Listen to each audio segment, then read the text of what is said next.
Hey, how's everybody doing?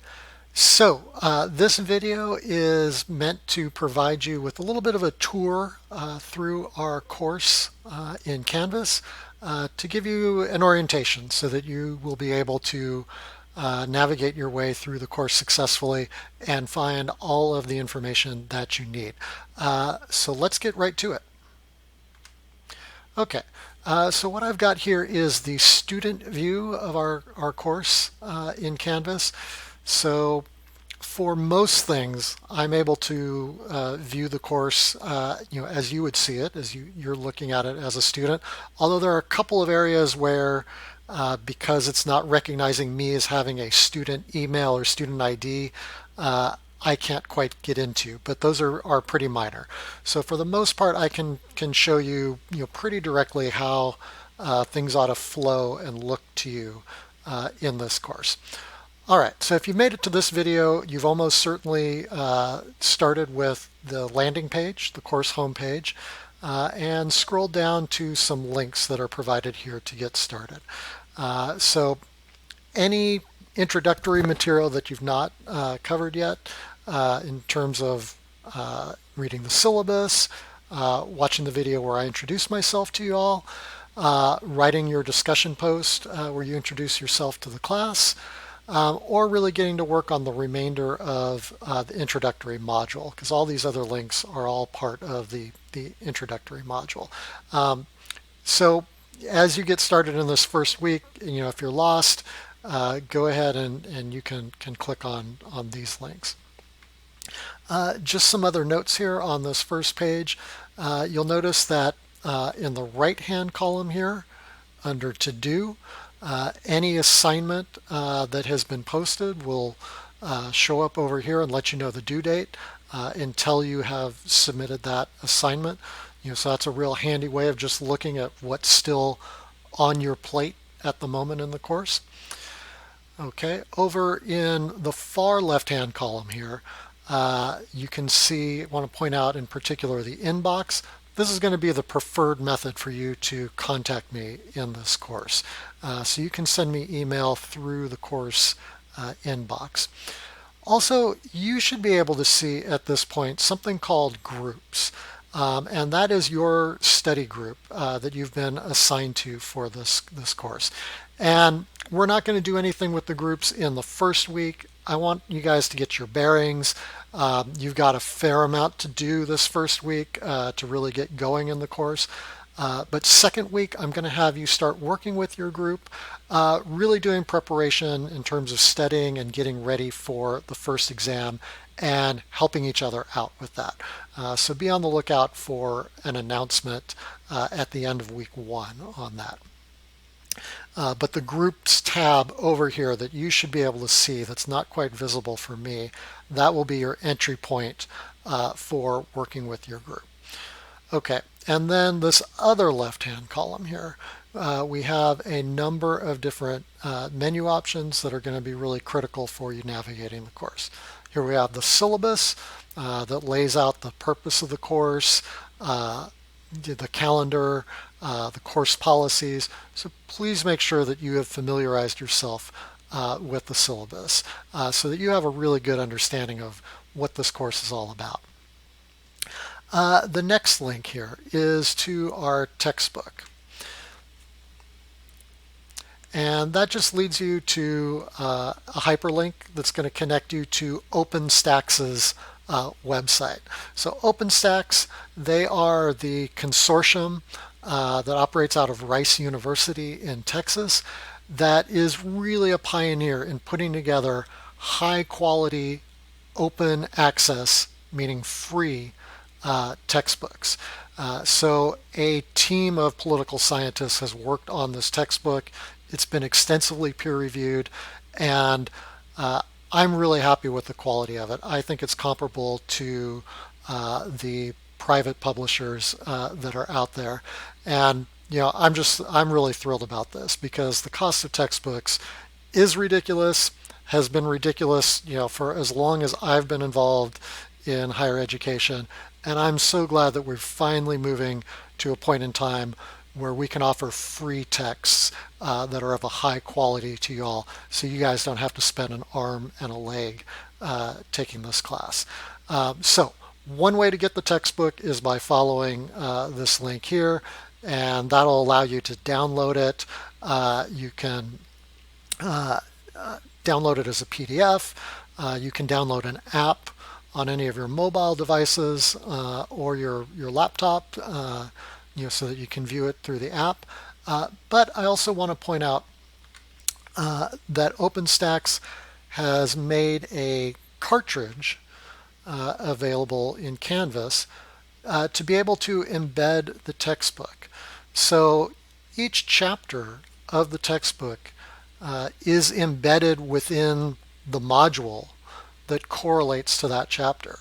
So for instance, when you guys all start working on module 1, so this is correlates to chapter 1 in your textbook, there are embedded links here to each section of chapter 1.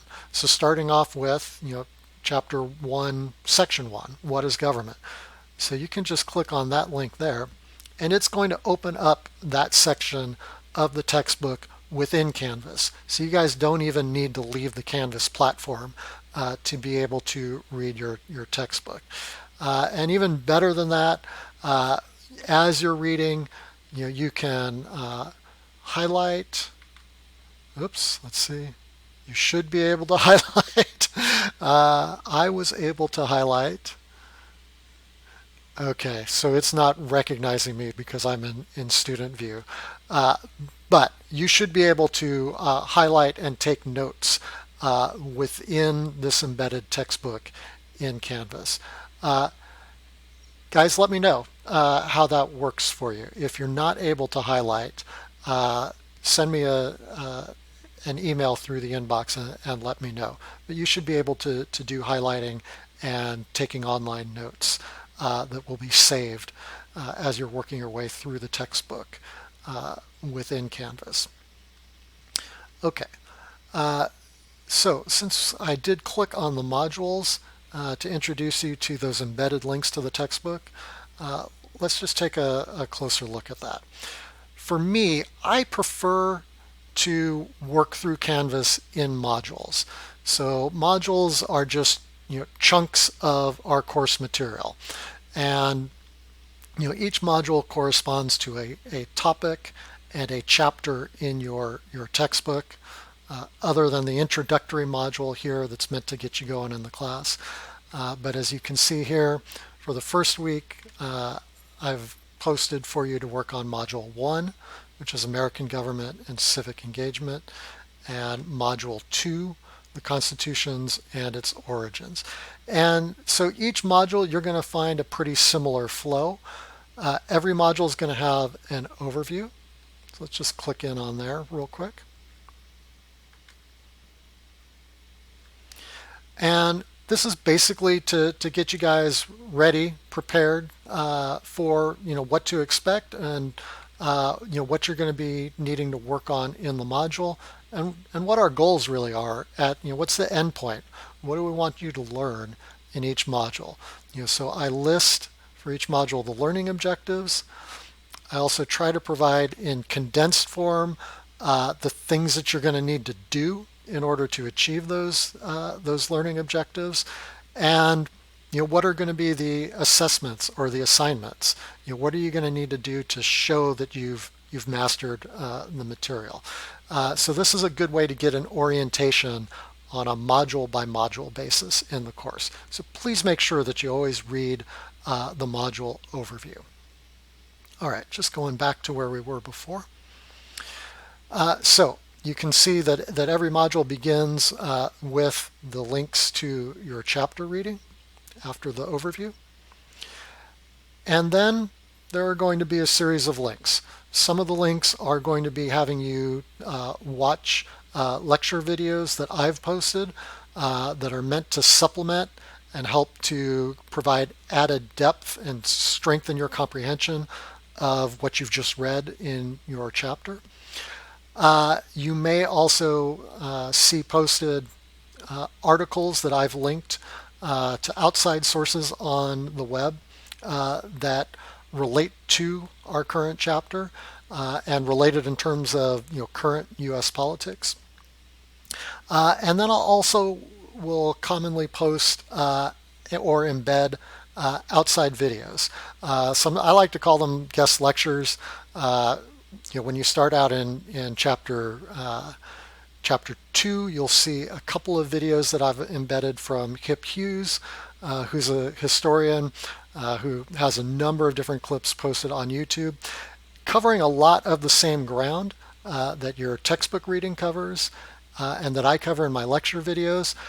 It's just a really good way to hear different sources, different voices trying to describe concepts so that you can gain additional depth of understanding by hearing from a few different sources about the ideas that we're trying to learn about in this course. Okay, and then towards the end of every module, you'll see the things that you'll need to complete in terms of assignments that are connected to the module. So you will always see a link to the discussion board forum where you can post a discussion and a link where you can take the module quiz. So for me, this is an easy way to kind of handle the workflow within Canvas. It's just one way that you can go about kind of going step by step through your work. Okay. Another link here in the left-hand column that's really useful is assignments. So this gives you a look at assignments that are upcoming. Just another way to view your to-do list. You can click on grades to view the grades that you've had on assignments that are completed. Obviously right now, since we've just begun the class, as you can see here, these are all the assignments that are still outstanding. But once you start completing those, you will start to see your grades categorized by the different grade components in this course. Okay, so this is a real easy way to be able to track in real time how you are progressing in the course. All right, here we've got a link to quizzes. So here you can enter into a quiz. So every quiz I'm going to post with some instructions. It will let you know how many points. All the quizzes in this course are going to be worth 10 points. We'll let you know about time limits and then some instructions for the quiz. And then you can always just go ahead and click on Take the Quiz, and that'll enter you into the quiz environment. All right, we've got a link here for discussions. So you can enter into here to go into the different discussion forums to post a discussion, as well as to read your classmates' posts. Okay, here you can view the people in the course.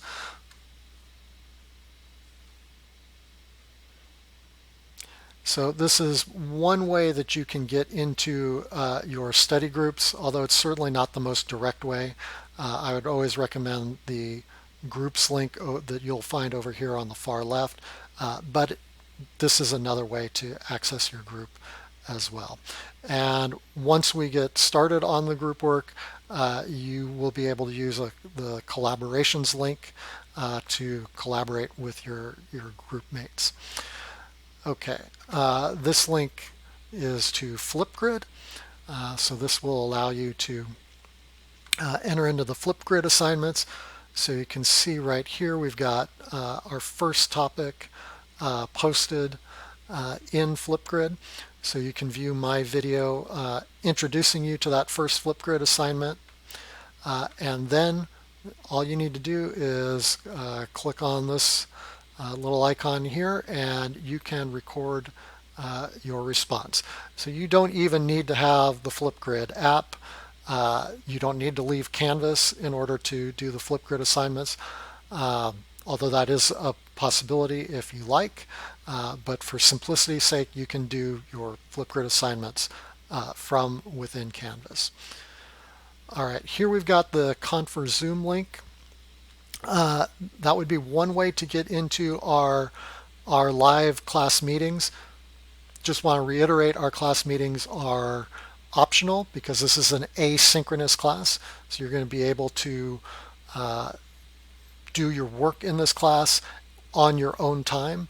But I certainly want to encourage you to take part in those live sessions. In particular, come to those sessions ready to ask questions about the material, things that are maybe a little bit fuzzy to you from doing the readings or watching the videos.